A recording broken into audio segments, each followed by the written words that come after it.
जल्दी से एक मामूली चौकीदार से जरीना की शादी कर दी, ये कहकर कि बस इसकी जिम्मेदारी खत्म।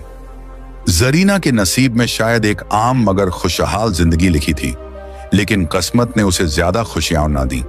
चंद साल बाद उसका शौहर एक वारदात में मारा गया और जरीना को जिंदगी ने एक ऐसे मोड़ पर ला खड़ा किया जहां अब सिर्फ फाके और बेबसी थी। ससुराल वालों ने भी कुछ ना सोचा और 4 छोटे बच्चों समेत उसे घर से बाहर निकाल दिया।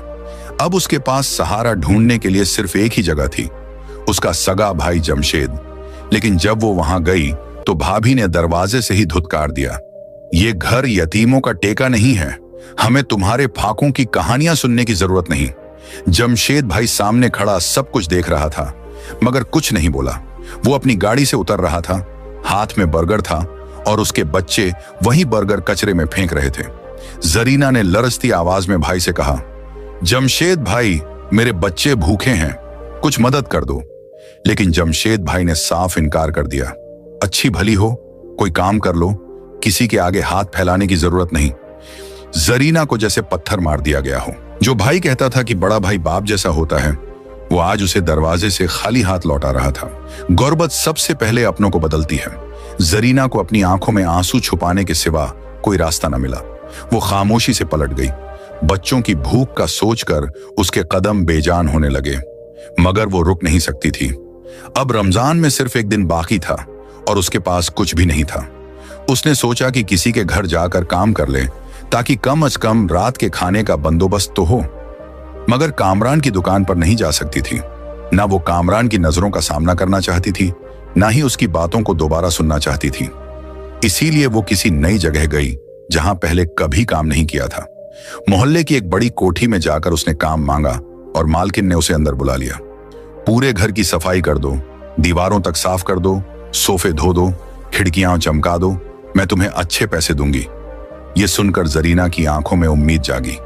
अगर वो आज अच्छे पैसे ले जाए तो बच्चों की सहरी और इफ्तारी हो सकती है, ईद के कपड़े भी शायद आ जाएं। उसने खुद को भुला दिया, थकन को भुला दिया और सुबह से शाम तक पूरे घर की सफाई की। हर कमरे को चमका दिया, सोफे धो डाले, खिड़कियां, दीवारें, सब कुछ। पसीना बहता रहा, जिस्म टूटता रहा, लेकिन जरीना की एक ही उम्मीद थी कि आज उसे अच्छे पैसे मिलेंगे। शाम को जब वो पैसे लेने के लिए खड़ी हुई तो मालकिन ने बस 500 रुपये उसके हाथ में रख दिए। जरीना के चेहरे का रंग उड़ गया। बाजी, बस 500? मैंने सुबह से शाम तक पूरा घर चमका दिया, ये तो कम अज कम 4000 का काम था। मालकिन हंसकर बोली, 4000? तू क्या समझती है कि तू बड़ी काम वाली है? मैंने तुझे काम देकर तरस खाया है, एहसान कर रही हूं, वरना तेरे बारे में जो बातें चल रही हैं उसके बाद तुझे कोई काम भी ना देता। जरीना का दिल डूब गया। ये गुर्बत थी या सजा? वो कुछ कहे बिना खामोशी से दरवाजे से बाहर निकल गई। अब रात हो चुकी थी। रमजान की सहरी बस चंद घंटे दूर थी। 500 रुपये हाथ में थे, लेकिन वो जानती थी कि इसमें क्या हो सकता है। वो राशन लेने गई, मगर दुकानदार ने कहा, नहीं जरीना, तेरे नाम पहले ही 1000 का हिसाब खुला हुआ है, मैं अब मजीद उधार नहीं दे सकता। जरीना बेबसी से जमीन पर बैठ गई। गुर्बत की मिट्टी ने उसके वजूद को मुकम्मल तौर पर ढांप दिया था। कामरान की बातें उसके दिमाग में तेज तेज गूंजने लगीं। बस एक रात, सब कुछ बदल जाएगा। जरीना के हाथ लर्जने लगे, आंखों में आंसू आ गए। क्या वाकई उसके पास अब कोई रास्ता नहीं बचा था? जरीना के लिए रमजान का चांद खुशी नहीं बल्कि एक नई आजमाइश लेकर आया था। रात को सहरी का वक्त करीब आ रहा था और उसके पास कुछ भी नहीं था। बच्चों को खाली हाथ देखकर अब उसके पास कोई रास्ता नहीं बचा था, सिवाय इसके कि वो एक बार फिर अपने भाई जमशेद के दरवाजे पर जाए। हर साल रमजान में वो अपनी शान दिखाने के लिए गली के गरीबों में राशन बांटता था। पूरे मोहल्ले में मशहूर था कि जमशेद साहब ने हजारों का राशन बांटा, जरूरतमंदों की मदद की। जरीना ने एक लम्हे के लिए सोचा, शायद मैं भी जाकर मांग लूं, शायद वो मुझे भी दे दे, आखिर मैं भी तो जरूरतमंद हूं। लेकिन फिर याद आया कि वही भाई जो सबको दे रहा है, अपनी बहन को कभी कुछ नहीं देता था। भाभी ने तो पहले ही धमकी दे दी थी। अब मायके का ख्याल दिमाग से निकाल देना, तुम्हारी जरूरतें राशिद से ही पूरी होंगी। ये अल्फाज बरसों पहले सुने थे, मगर आज भी ताजा चोट की तरह दिल में लगे हुए थे। लेकिन आज जरीना के पास भूख के सिवा कोई और ऑप्शन नहीं था। उसने काले रंग की चादर ओढ़ी ताकि कोई पहचान ना सके और झुकी हुई कमर के साथ भाई के घर की तरफ चल दी। घर पहुंचकर जरीना ने दस्तक दी। दरवाजा खुला और भाभी दरवाजे पर खड़ी हो गई। जरीना ने एक हल्की सी उम्मीद के साथ कहा, भाभी, रमजान का महीना है, मेरे बच्चे भूखे हैं, अल्लाह के वास्ते कुछ आटा दे दो। भाभी के चेहरे पर जरा भी नरमी ना आई। चलो चलो, यहां से निकलो, हम राशन बांट चुके हैं, तुम्हें चाहिए तो लाइन में लगो और बाकी लोगों के साथ लो। जरीना का दिल जैसे किसी ने मुट्ठी में जकड़ लिया हो। भाभी, खुदा के वास्ते कुछ दे दो, अपने बच्चों का सदका ही दे दो। लेकिन भाभी ने एक पल भी नहीं लगाया और दरवाजा जोर से बंद कर दिया। जरीना चंद लम्हे वहीं खड़ी रही, जैसे उसकी सांसें रुक गई हों। क्या मैं वाकई इतनी बेकीमत हो चुकी हूं कि सगा भाई भी मुझे नहीं पहचानता? और फिर उसी वक्त जमशेद भाई की गाड़ी आकर रुकी।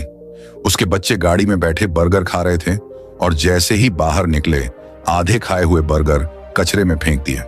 जरीना ने आहिस्ता से चादर हटाई ताकि भाई उसे पहचान सके। जमशेद चौंक कर बोला, क्या बात है, तुम यहां क्या कर रही हो? जरीना के हलक में जैसे कोई कांटा फंस गया था। बहुत मुश्किल से बोली, भाई, मेरे बच्चे भूखे हैं, खुदा के लिए कुछ मदद कर दो। जमशेद ने रूखे लहजे में कहा, अच्छी खासी हो, जाकर कोई काम क्यों नहीं कर लेती? हर वक्त मांगने क्यों चली आती हो? जरीना की आंखें भीग गईं। भाई, मेरे बच्चे भूखे हैं, मैंने सब कुछ कर लिया, किसी ने काम तक नहीं दिया, बस सदका दे दो, अल्लाह तुम्हें और देगा। जमशेद ने हाथ झटक कर कहा, मैं सदका दे चुका हूं, मेरे पास कुछ नहीं है। यह सुनकर जरीना के अंदर जैसे सब कुछ टूट गया। वो आहिस्ता से झुकी और जमीन पर पड़े आधे खाए बर्गर को अपनी चादर में लपेट लिया। जब वो वहां से वापस मुड़ी तो उसकी आंखों में आंसुओं की झड़ी लगी हुई थी। लेकिन अभी वो चंद कदम ही चली थी कि अचानक किसी से जोर की टक्कर हो गई। बर्गर उसके हाथ से जमीन पर गिर गए।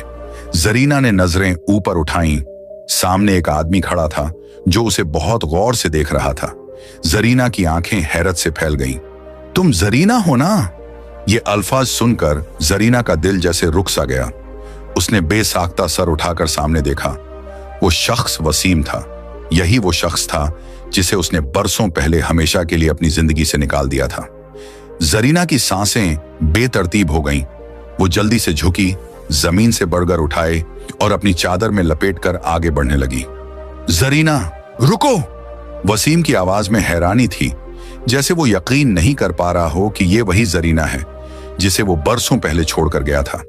जरीना ने एक लम्हे के लिए तवक्कुफ किया, मगर फौरन तेज कदमों से आगे बढ़ गई। काश उसने मुझे न पहचाना होता, काश मैं इस गली में दोबारा ना आई होती। लेकिन माजी हमेशा किसी न किसी मोड़ पर सामने आ ही जाता है। जरीना की आंखों में आंसू आ गए। वो तेज कदमों से घर पहुंची। दरवाजा खोला तो बच्चे उसकी तरफ देख रहे थे, भूखी मासूम नजरें जो किसी मौजे की मुंतजिर थीं। जरीना ने चादर खोली और वहीं बर्गर बच्चों के आगे रख दिए जो भाई के घर के कचरे से मिले थे। बच्चे झपट पड़े। अब वो बर्गर खा रहे थे और जरीना की आंखों से बेइख्तियार आंसू गिर रहे थे। ये बर्गर कचरे से उठाए थे, मगर बच्चों के लिए ये किसी नेमत से कम नहीं थे। जरीना, एक बार अपने भाई और भाभी से बात कर लो, मैं बहुत कुछ कर सकता हूं। वसीम की आवाज उसके कानों में गूंजने लगी। वसीम, ये वो नाम था जिसे वो बरसों पहले हमेशा के लिए भुला चुकी थी। वो खिड़की के पास जाकर खड़ी हो गई। आंखों में एक गहरा दर्द था और माजी के पुराने जख्म एक बार फिर हरे हो गए थे। वसीम और जरीना की कहानी बरसों पुरानी थी। वसीम उनके मोहल्ले में रहता था, बचपन का दोस्त था और हमेशा से ही जरीना के दिल में एक नरम गोशा रखता था। जब भी उसकी माँ कुछ अच्छा पकाती तो वो जरीना के लिए जरूर लाता। वो हमेशा उसके दरवाजे पर मुस्कुराता खड़ा रहता और जब जरीना बर्तन वापस देती तो कहता, तुम बहुत अच्छी हो, मुझे बहुत अच्छी लगती हो। जरीना हमेशा शर्मा कर दरवाजा बंद कर देती, मगर दिल में कहीं ये एहसास भी था कि वसीम वाकई अच्छा इंसान था। फिर एक दिन जमशेद भाई ने यह मंजर देख लिया। ये कौन है? जमशेद ने गुस्से से पूछा था। जरीना ने घबरा कर कहा, मोहल्ले में रहता है, खाना लाया था। जमशेद का चेहरा गुस्से से सुर्ख हो गया। अगर आइंदा ये दरवाजे पर आया तो दरवाजा न खोलना, ये लड़के अच्छे नहीं होते। वसीम के आने पर पाबंदी लग गई। फिर एक दिन जमशेद भाई ने ऐलान किया कि उसे एक लड़की पसंद आ गई है। वो शादी कर रहा है।